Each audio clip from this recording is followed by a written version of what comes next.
Religar e Conhecimento e Religião está de volta. Hoje eu recebo o professor de ensino religioso Itamar Ari.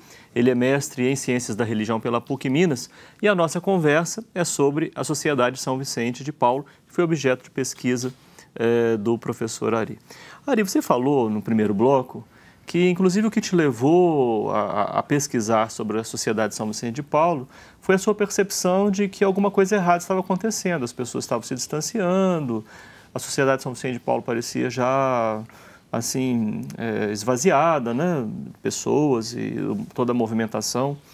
Como é que você vê essa situação depois da pesquisa? É isso mesmo que está acontecendo? Essa sua percepção inicial, ela foi confirmada? Tem fundamento porque a gente percebeu que mais ou menos a partir do ano 2000, não tem dado oficial, mas percebe-se pela pesquisa que a partir do ano 2000, realmente as conferências vicentinas foram tendo uma certa esvaziada, no sentido de diminuição de membros. E aí eu consegui identificar que seria não apenas uma crise da Sociedade São Vicente de Paulo, no caso seria uma crise do catolicismo como forma, um todo. Trata-se também da diminuição dos católicos. Diminuindo os católicos, necessariamente vai influenciar nas suas associações. Entendo. Agora, assim, você identificou assim, fatores, por exemplo, que poderia ser um problema da própria Sociedade São Vicente de Paulo, por exemplo? Como os fatores internos, eu percebi o seguinte: a regra, né, que é interessante lembrar, a regra é como se fosse a carta magna dos vicentinos, e tem que seguir, né, uma regra até certo ponto, ela é extensa, ela, podemos dizer que ela ainda está um pouco, digamos, engessada. Algumas considerações existentes na regra, eu acho que pode causar também o afastamento das pessoas. Por quê? A sociedade mudou. Nós estamos hoje, na regra, no terceiro texto desde a sua criação, lá em 1833. O atual foi aprovado em 2003. O Conselho Internacional, ele dá autonomia para os países fazer algumas adaptações na sua respectiva regra. Mas mesmo assim, percebendo na regra a gente percebe que ainda acontece essa questão do engessamento. Se for seguir a regra à risca, a gente percebe que não vai ter uma renovação, porque a ideia, a gente percebe que a Sociedade São Vicente de Paulo precisa ser oxigenada, precisa voltar a crescer, a gente acredita, né? No caso. Você fala na sua pesquisa de um problema com a burocracia. Como que é isso? A partir de 2003, com o novo Código Civil, alguns vicentinos da Conferência Vicentina, eles tiveram que ser deslocados para cuidar das Obras Unidas. O que seriam as Obras Unidas? É um asilo, um educandário, é um hospital, e para cuidar dessa burocratização desses locais. E o que aconteceu? Da gestão, então. Da gestão. Né? E saindo das conferências vicentinas e indo para esses locais, a base, que é a sociedade, ela esvaziou. E a gente percebe também, eu lembrei aqui, que pelo fato, a Sociedade São Vicente de Paulo é um trabalho voluntário. Então, às vezes, a pessoa tem que dedicar muito tempo da sua vida ali e ela não tem uma certa remuneração. E a gente sabe que nos dias de hoje as pessoas precisam trabalhar, não é igual antigamente, onde um ou outro trabalhava. As pessoas precisam trabalhar para sobreviver. E, às vezes, ela não consegue se dedicar de forma correta para o trabalho vicentino. Você chamou a atenção agora uma coisa importante. Às vezes, a gente acha que o trabalho, né, do vicentino, num dado momento da semana, não é fazer uma visita, uma assistência, um acompanhamento espiritual, como você lembrou, mas há obras de difícil gestão, como você falou, educandários, casas de hospitais. Quais são as obras? Então, quais são as obras? Tem hospitais, tem asilos, tem educandários. A gente percebe hoje, porque a partir de 2006... a família vicentina, ela instituiu um programa chamado Mudança de Estrutura. O que seria isso? Focar mais na questão de tentar mudar aquilo que atrapalha a desigualdade social. E com isso, com esse programa de mudança de estrutura, as pessoas começaram também como se diz, a ter que tentar mudar a vida do pobre, mas às vezes ele não consegue talvez mudar a dele mesmo. Ele consegue com isso. E daí eles começaram, no caso os vicentinos, a ficar mais... as pessoas mais, de repente, os aposentados, começaram a ir para esses locais. A gente percebe que em 2015 foi aprovada uma regra do seguinte, que presidente de obra unida, de conferência, poderia ser até 75 anos. Por incrível que pareça, teve que subir essa idade para 81, porque ele não estava conseguindo arrumar pessoas para poder tomar conta dessas...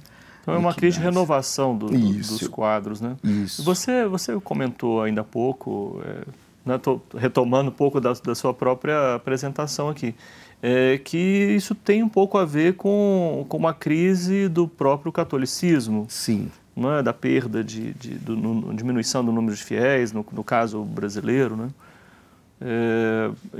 Isso interfere, essa configuração interfere, então, mesmo nos vicentinos? Interfere nos vicentinos, porque, como eu já falei, ela é uma instituição católica.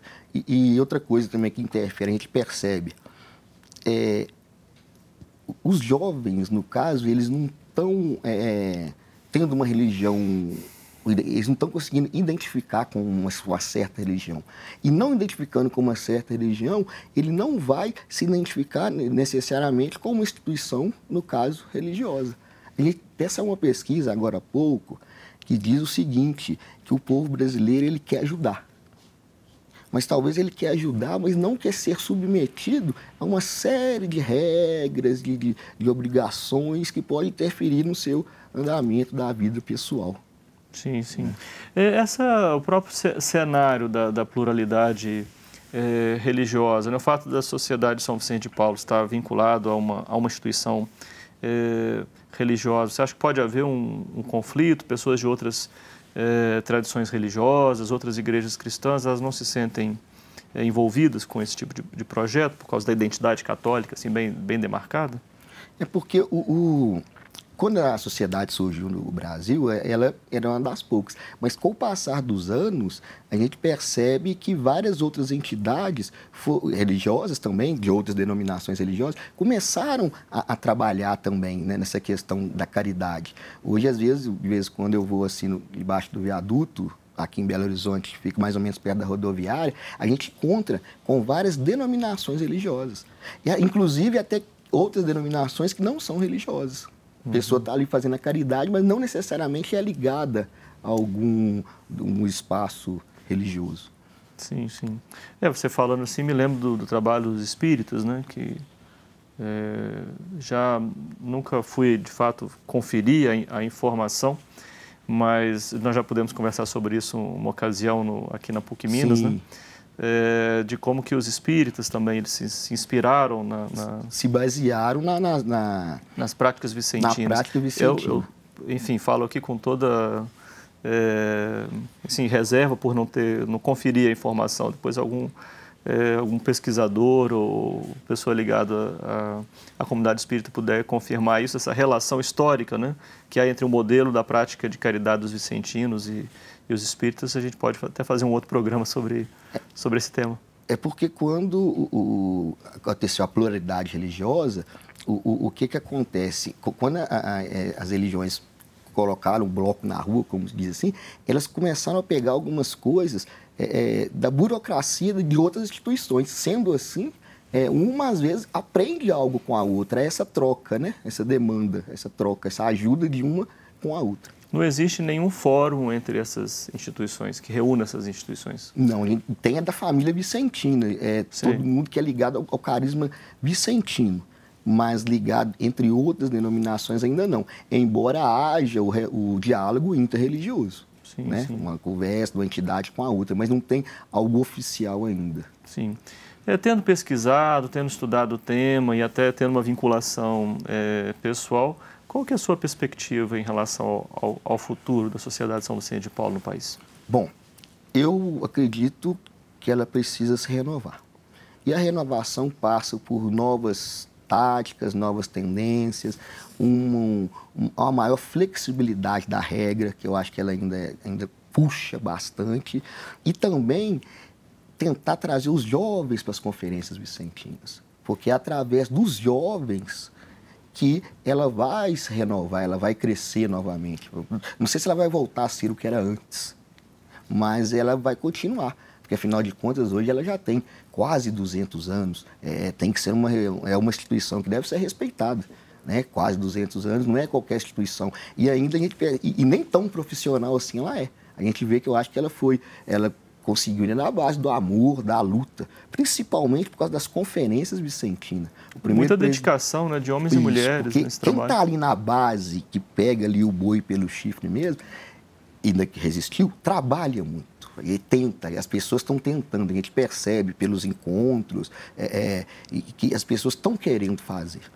E eu percebo também que, às vezes, essas pessoas, elas não estão muito ligadas às instâncias superiores. Elas fazem ali o serviço delas e, talvez, elas não preocupam muito com o que está sendo falado em outras instâncias. Talvez se tivesse não vou dizer mais reuniões, mas mais encontros para decidir, para tentar, de repente, até mesmo focar num determinado assunto. Porque a gente sabe que o pobre mudou.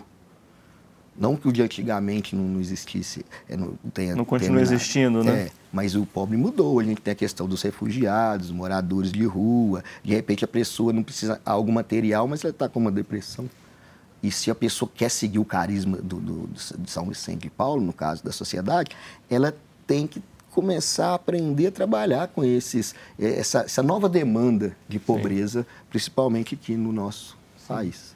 Itamar, termino então cumprimentando a você, o seu orientador, o professor Paulo Agostinho, pela realização deste trabalho. É inspirador, né? Como é que você pode pegar de um tema de interesse pessoal, transformá-lo isso numa pesquisa acadêmica e até devolver para a sociedade, não é? Uma reflexão, um conjunto de propósitos como você fez no seu trabalho. Parabéns, obrigado por você ter vindo aqui no programa falar sobre isso. Eu que agradeço a oportunidade. Somos um projeto de extensão do Programa de Pós-Graduação em Ciências da Religião da PUC Minas. Você pode conhecer mais sobre as nossas atividades, os nossos cursos de mestrado, de doutorado, acessando a nossa página, que fica em pucminas.br/ppgcr. Obrigado a você que nos acompanha, obrigado a toda a nossa equipe. Voltamos na semana que vem com mais um Religare, Conhecimento e Religião. Um abraço muito cordial, até lá!